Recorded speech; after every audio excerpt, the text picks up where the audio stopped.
acerca de la iglesia gloriosa. ¿Qué clase de obra llevarán a cabo los que estén en la iglesia? Bueno, ellos reinarán por los siglos de los siglos. Podemos decir que el plan de Dios puede ser frustrado, pero su plan no se detendrá jamás.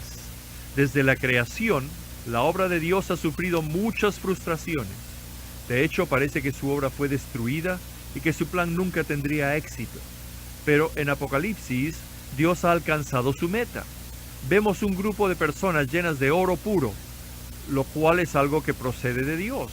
Están llenas de perlas, lo cual es la obra de Cristo, y están llenos de piedras preciosas, lo cual es la obra del Espíritu Santo. Ellos reinarán por los siglos de los siglos. Ya que hemos visto el propósito de Dios y cómo Él está obrando, ¿qué haremos? ¿Debemos fomentar un avivamiento? ¿Debemos abrir un seminario? ¿O debemos regresar a nuestras tareas habituales? ¿Qué estamos haciendo aquí? Dios está haciendo algo grande.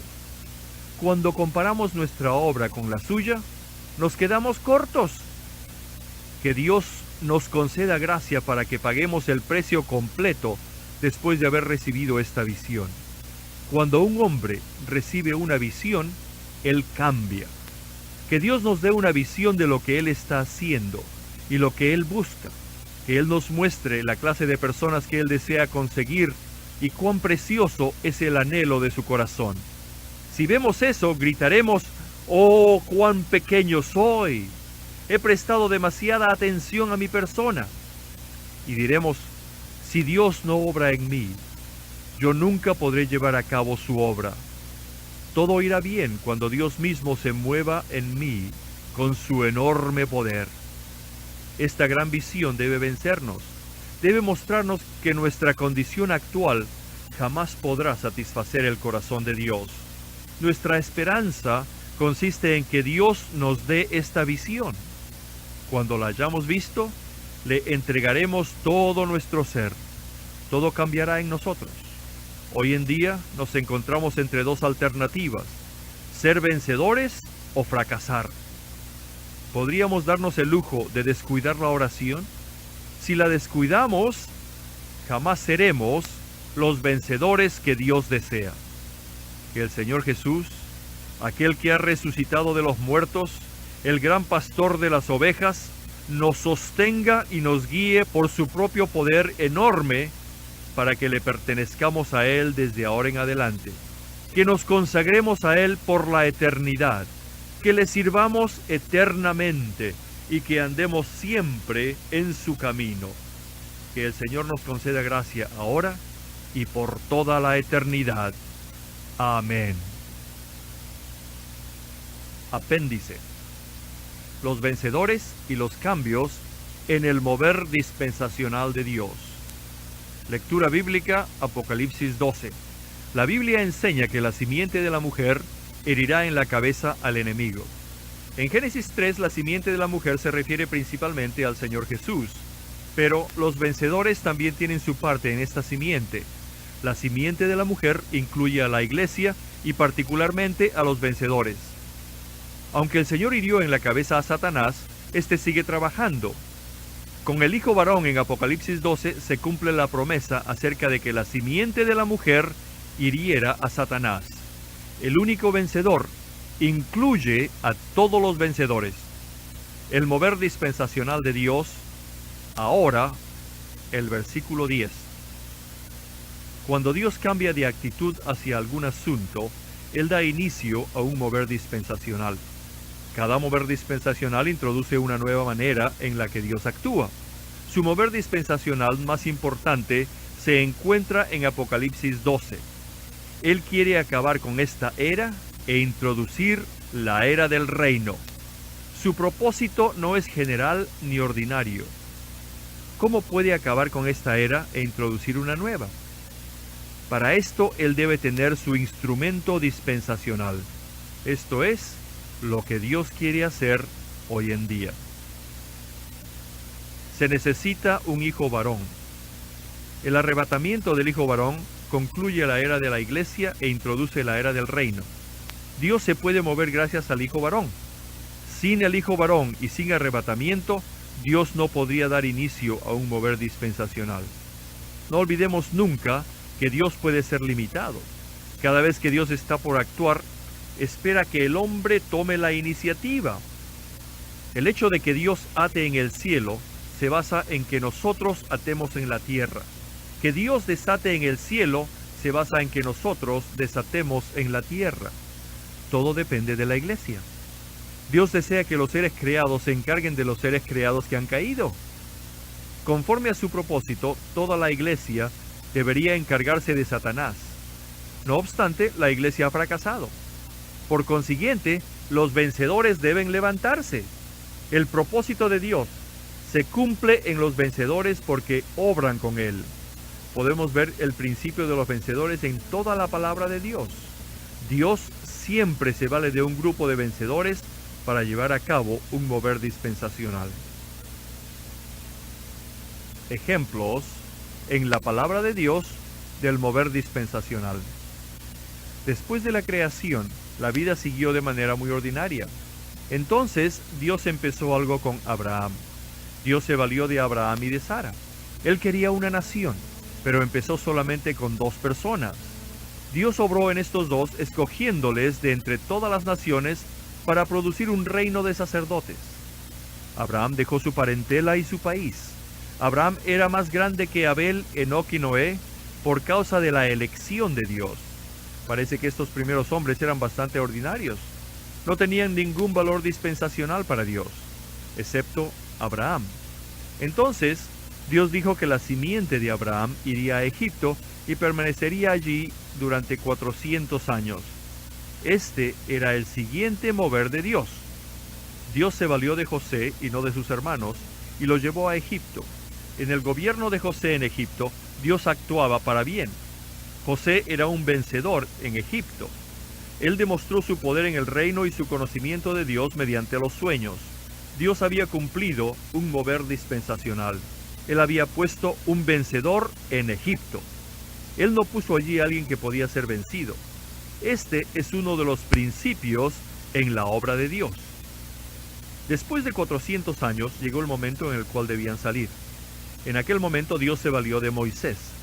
Sin los acontecimientos de los primeros capítulos de Éxodo, el éxodo de Egipto no se hubiera producido. Moisés salió del agua. Él experimentó el éxodo del agua. Más adelante pasó por el éxodo de Egipto. Moisés era victorioso sobre la muerte. Dios lo escogió para que cuidara de Israel. Moisés moraba en el palacio, el cual era el Egipto de Egipto. No solamente su espíritu dejó a Egipto, sino también su cuerpo. Por lo tanto, Dios lo escogió.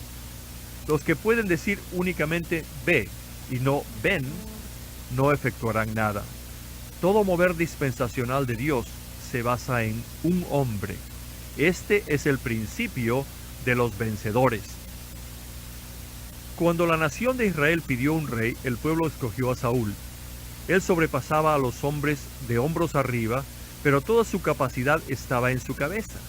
No obstante, Dios escogió a David, el rey que él prefería. David era rey, aun cuando estaba en el desierto cuidando a las ovejas. No huyó cuando vino el león, sino que se enfrentó a él en el nombre del Señor.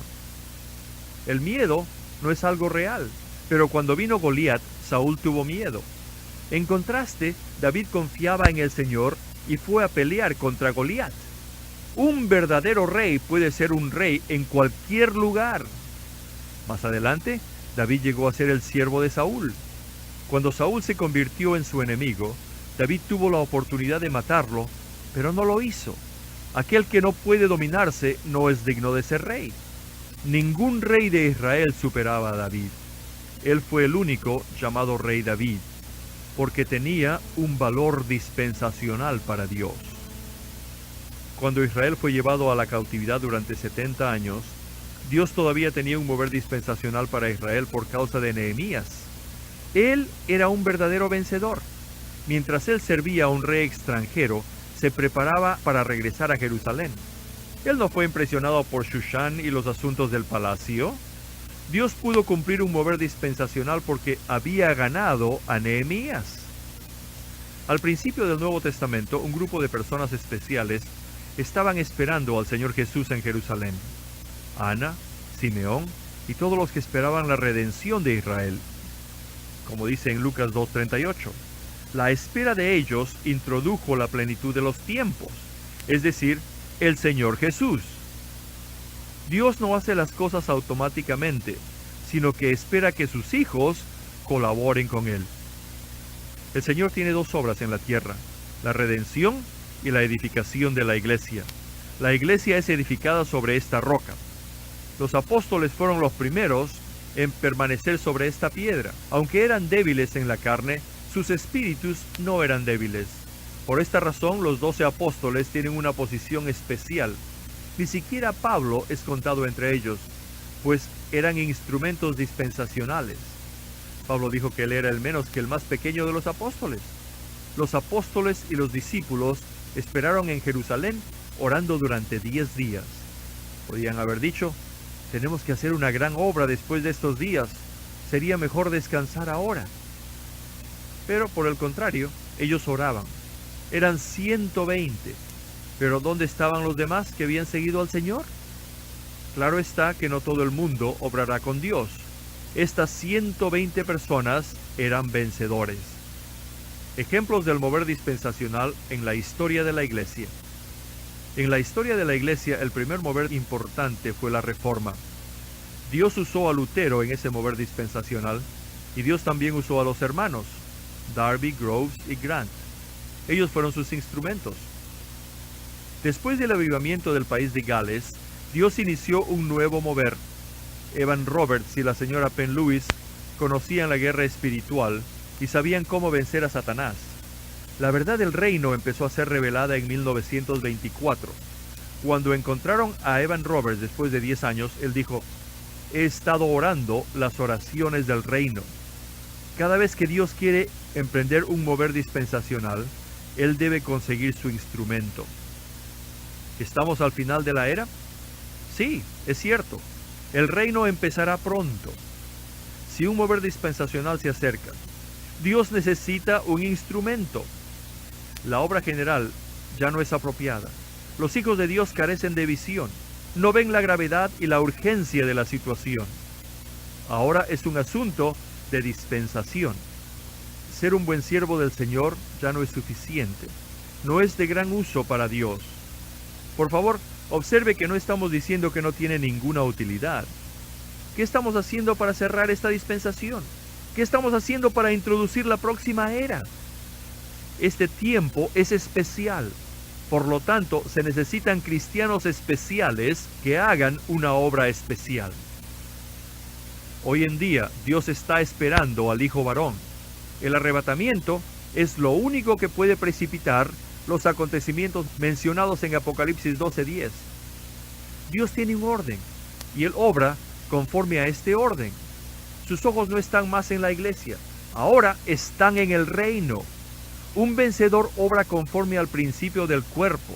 El principio del cuerpo anula el sectarismo y el individualismo. Después del arrebatamiento, la mujer será perseguida durante 3 años y medio. Entre sus hijos, muchos pasarán por la tribulación, pero Dios los preservará. El ser vencedor no tiene por objeto principal escapar de la tribulación. Debemos ver cuál es el valor del arrebatamiento para el Señor y no para nosotros mismos.